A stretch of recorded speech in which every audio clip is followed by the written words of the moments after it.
हमेशा के लिए खामोश हो गई। मशहूर गजल गायक पंकज उधास ने 72 साल की उम्र में दुनिया को अलविदा कह दिया। पंकज उधास जानलेवा बीमारी के आगे हार गए सिंगर। परिवार को पंकज ने कर दिया उदास।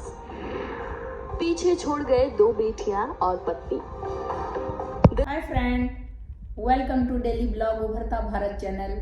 मैं हूं आपकी होस्ट रूबी ठाकुर। दोस्तों, कल बहुत ही दुख वाला न्यूज है कि हमारे गजल सिंगर जो है, हमारे जो महान गजल सिंगर हैं जो पंकज उधास, वो नहीं रहे। बहुत दुख वाली बात है। उनके एक पे एक गजल, एक पे एक गाने जो कि आज भी दिल को छू जाता है। पंकज उधास पैनक्रियाज कैंसर से जूझ रहे थे।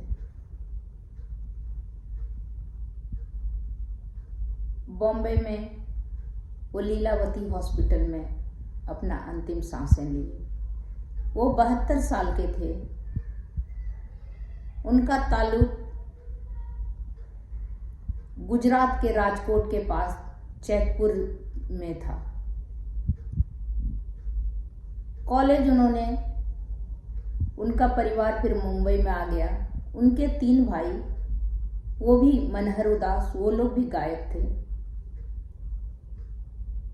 इनकी गायकी, इनके पिताजी भी दिलरुबा बहुत अच्छा बजाते थे। इनके पिताजी, इनके दादाजी, ये लोग संपन्न परिवार के थे। फिर बॉम्बे में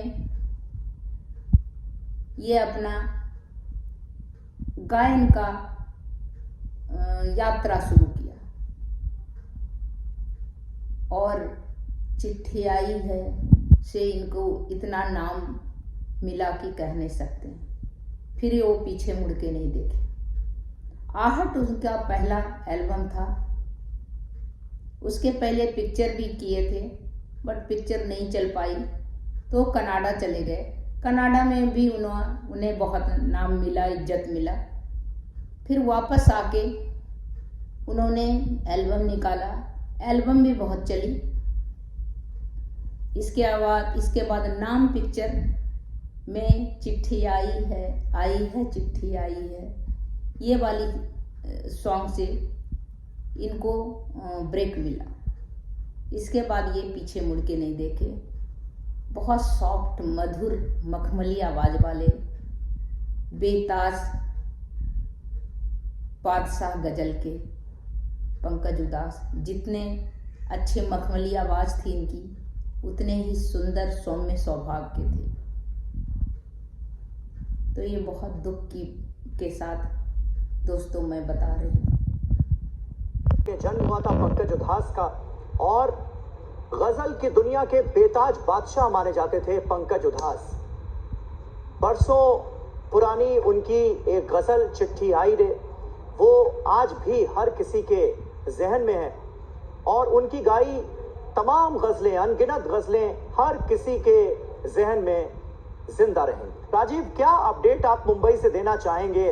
ब्रीच कैंडी अस्पताल में काफी दिनों से पंकज उधास भर्ती थे और उनके फैंस, हम सब ये दुआ कर रहे थे कि वो पूरी तरह से स्वस्थ होकर अस्पताल से बाहर आएंगे, लेकिन आज ये दुखद खबर हमारे सामने है।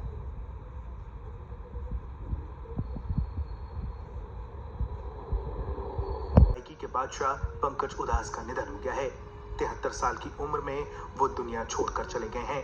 हमेशा चेहरे पर मुस्कान रखने वाले पंकज जी चुपचाप इस दुनिया से अलविदा हो गए। पंकज जी के निधन की खबर सुनकर लोग सदमे में हैं। पंकज उधास अपनी पर्सनल लाइफ को हमेशा लाइमलाइट से दूर रखते थे। उनके पत्नी और बच्चों के बारे में कोई कुछ नहीं जानता, लेकिन पंकज जी की लव स्टोरी किसी फिल्म से कम नहीं है। इस लव स्टोरी की शुरुआत 70 के दशक में हुई थी। उनकी इस प्रेम कहानी में उनके पड़ोसी का बहुत बड़ा हाथ रहा। दरअसल पंकज जी की उनकी पत्नी फरीदा से पहली मुलाकात उनके पड़ोसी ने ही करवाई थी। उस वक्त पंकज ग्रेजुएशन कर रहे थे, वहीं फरीदा एक एयर होस्टेस थी। इसके बाद दोनों के बीच मुलाकातों का दौर शुरू हुआ। लगातार एक दूसरे के साथ वक्त बिताने के बाद दोनों एक दूसरे के करीब आ गए और दिल दे बैठे।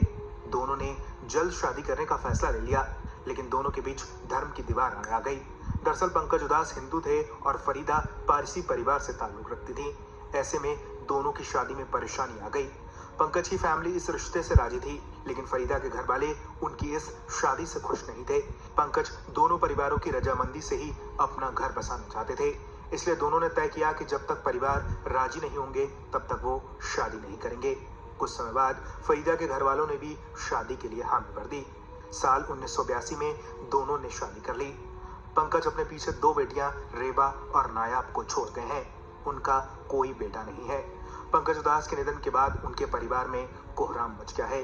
उनकी पत्नी और बेटियों के आंसू नहीं थम रहे हैं। पंकज और उनकी पत्नी फरीदा का रिश्ता सांस ली। लंबे समय से पंकज उधास बीमार चल रहे थे और मुंबई के ब्रीच कैंडी अस्पताल में उन्हें भर्ती कराया गया था, जहां उनका इलाज चल रहा था। और अब से थोड़ी देर पहले ये खबर सामने आई कि पंकज उधास अब हमारे बीच नहीं रहे, उनका निधन हो गया है मुंबई के ब्रीच कैंडी अस्पताल में। पंकज उधास का अंतिम संस्कार कल होगा।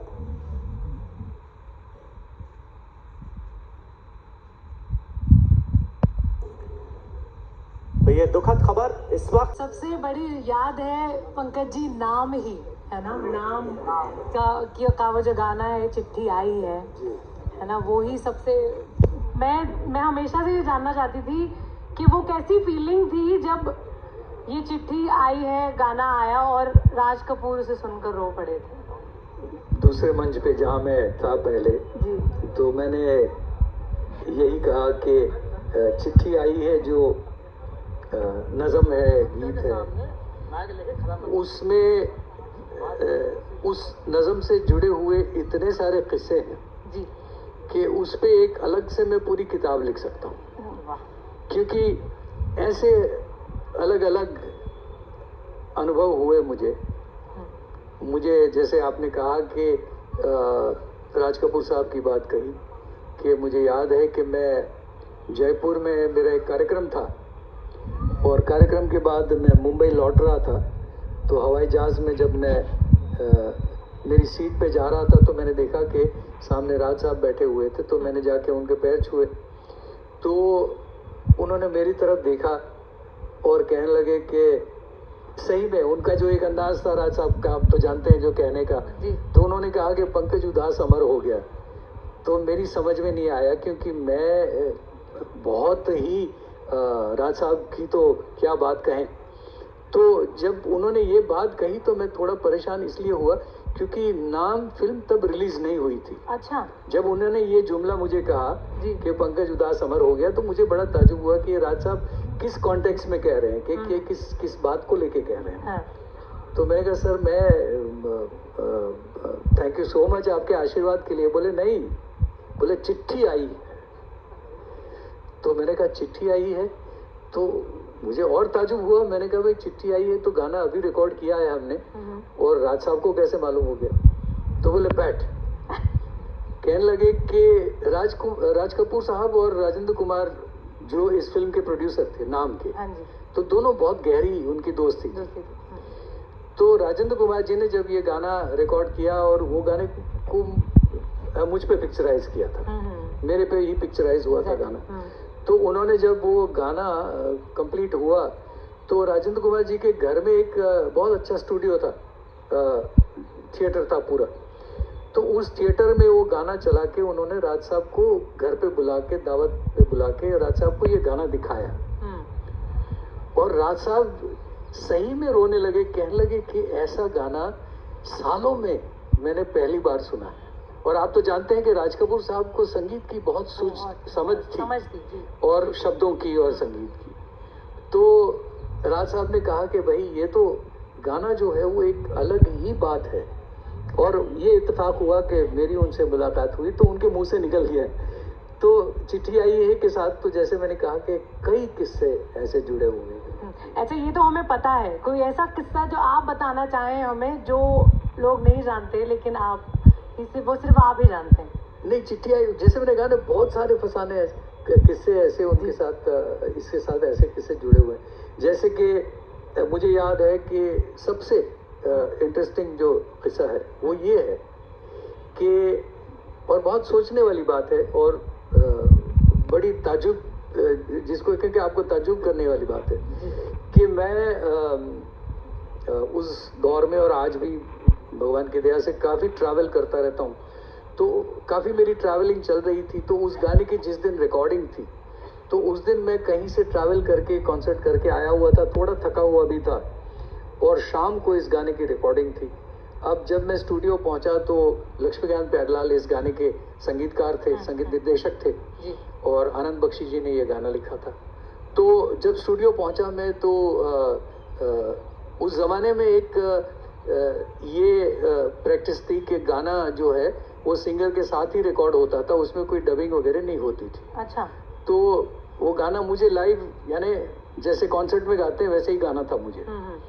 तो पूरा ऑर्केस्ट्रा, कोई 60-70 म्यूजिशियंस बैठे हुए थे, और उनके साथ 2-3 रिहर्सल हुए, और रिहर्सल के बाद जब बात आई कि भाई टेक करते हैं, तो फर्स्ट टेक, सेकंड टेक, तो 2 टेक के बाद फिर लक्ष्मीकांत जी आए, और एक सिंगर का उस सिंगर का बूथ, सिंगर की कैबिन एक अलग रहती है, तो लक्ष्मीकांत जी आए और कैबिन में मुझे बिठाया और बिठा के कहा कि आप चाय पीजिए। तो मैंने कहा जी ठीक है। तो वो कहने लगे कि पंकज जी, ये गाना जो है उसका जो मूड है, इस गाने के जो सेंटिमेंट हैं और इस गाने में जो बात है वो आप सही ढंग से निभा रहे हैं, लेकिन बोले फिर भी मुझे पता नहीं क्यों लेकिन कुछ कमी महसूस हो रही है। बोले आप सुर में गा रहे हैं, सब कुछ सही है, लेकिन फिर भी मुझे कोई चीज जो है वो मिसिंग लग रही है इसमें, तो क्या हो सकती है? तो मैंने कहा भाई मुझे मालूम नहीं, मैं पूरी कोशिश करके पूरा दिल से और जोर लगा के गा रहा हूँ। तो उन्होंने कहा कि आप बैठिए, चाय पीजिए। हमने चाय पीते पीते उन्होंने मेरे से बात की। तो अब देखिए, ये तजुर्बे की बात होती है। लक्ष्मीकांत जी बहुत सीनियर म्यूजिक कंपोजर थे, उनको जिंदगी का बहुत तजुर्बा था उनको। तो अचानक उन्होंने मुझे पूछा, कहने लगे कि आप जब कॉन्सर्ट में गाते हैं तो कैसे गाते हैं?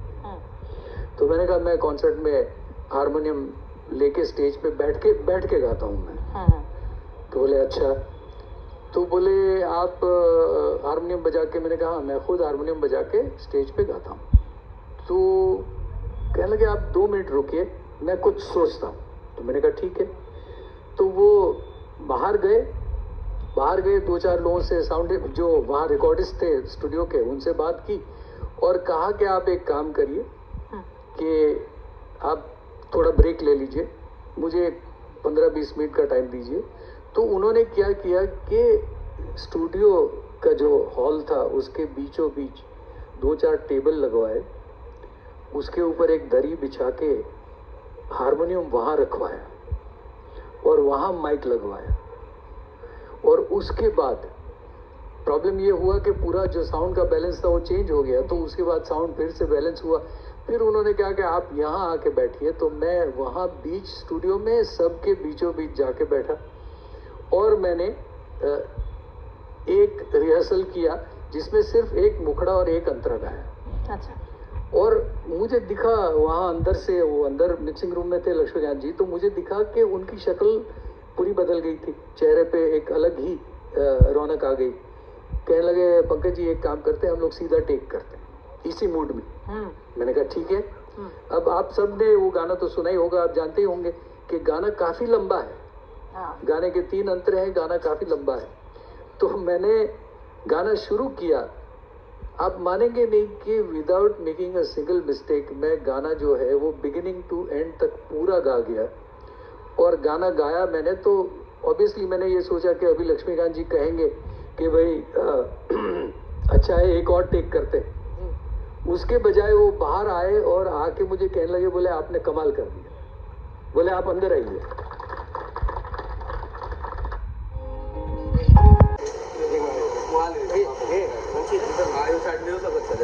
ये लाइन में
वीडियो।